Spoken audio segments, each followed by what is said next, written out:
Wow. Now one of the members has seized the opportunity to challenge GOP Congresswoman Beth Van Duyne. Her name is Michelle Beckley. She tweeted this: "I'm one of those brave Texas Democrats who came to D.C. to fight for voting rights in my state. Now I'm fighting to flip a seat held by an anti-democracy Republican." Critics were ready for it. One tweeted, "If you have to tell people what you did was brave, it's a pretty good bet that it wasn't brave at all." The lawmaker, who Texas Democrat wants to unseat, is in fact here today. Republican Congresswoman Beth Van Duyne is with us. She's in focus in her first TV interview since the challenge by Beckley. Great to have you on the program. First of all, let's just get your initial reaction to Michelle Beckley saying first of all, she called you an anti-democracy Republican that she wants to unseat. What do you say? Well, I would say democracy is actually when you get elected, showing up to do your job and not fleeing the country, which would stop the democracy in your state from actually moving forward. I think, democracy is when you're an elected official, you show up. It is mind-blowing to me, the quote that you had just said about, not that you had just shown about slavery. I mean, what they're saying is they're fleeing their job representing the constituents of Texas. That's what they consider slavery. Their job representing, that's what they're comparing it to. On a private jet with their Miller Lights, on maskless, staying at a nice hotel in Washington, getting paid $200 per diem by the taxpayers in Texas. That's what they're comparing to slavery. I think there should be people who are absolutely outraged by that statement.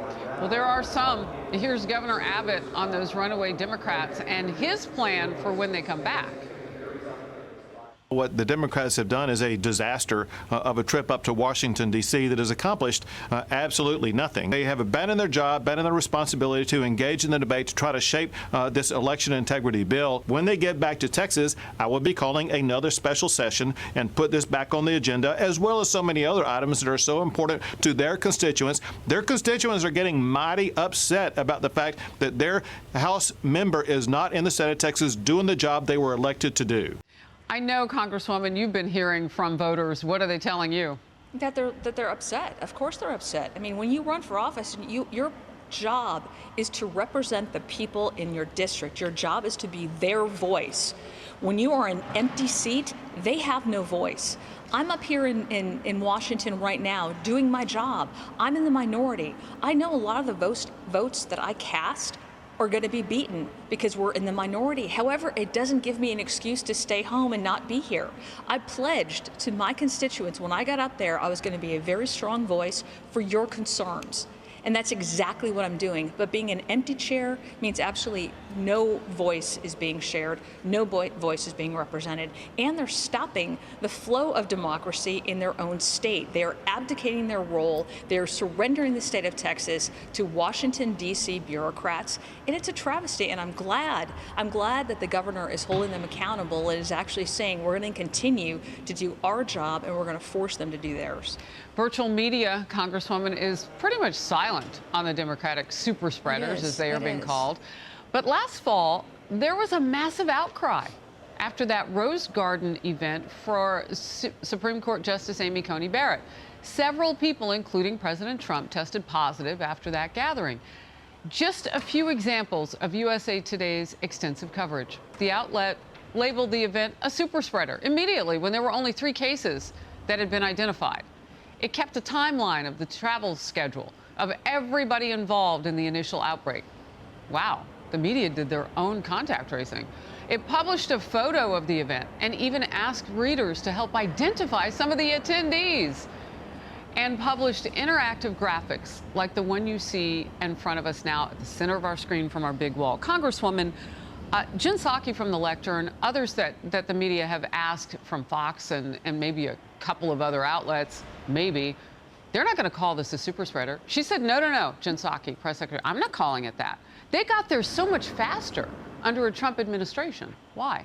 They have their own agenda, and it's rules that exist for other people but not for them. And they're definitely not going to highlight it when their own words are being used against them, when their own actions are being used against them. They're going to ignore it. They'll call it to attention when it's anybody else, but it's different rules for these folks. It's different rules for Democrats, and then they expect the rest of the world to live under their dictums when they won't even do it themselves. So do you see this as a super spreader situation already? And I say, you know, we know of 6. We know of a White House aide. We know the Speaker of the House, Nancy Pelosi, she's got an aide. People who had met with those who were positive on this flight. How do you see it? I think this could all have been avoided if the Texas Democrats had stayed in Austin and done the job that they were elected to do. Wow. Well, I brought up one last thing. Jen Psaki also said there have been breakthrough cases. We've been trying to figure out, well, how many of them were vaccinated? Because this, in fact, would be a poster child for that, right? That the vaccines work if nobody's really sick. Why are Democrats, why is the White House ignoring the COVID element of this story? Last one. They're not just ignoring it here, they're also ignoring it at the border with removing Title 42. Again, it's different rules that they set up for everybody else. You know, if they're acting as if this is such a horrible thing for everybody else, why are they not holding their own accountable? Why are they not concentrating it at the border, where you've had nearly 1 million people cross over illegally this year alone, and none of them have been tested for COVID, and none of them had gotten the vaccine? Yeah. That's a concern, but again, you know, it's the hypocrisy that we continue to see on the left. And I'm really hoping that the American people are going to open their eyes to this, that they're going to see it for what it is, and hold them accountable when election day comes. You have tipped us into another subject, so we'll get into it later this hour, and that is the border and COVID-19 and those untested cases coming across.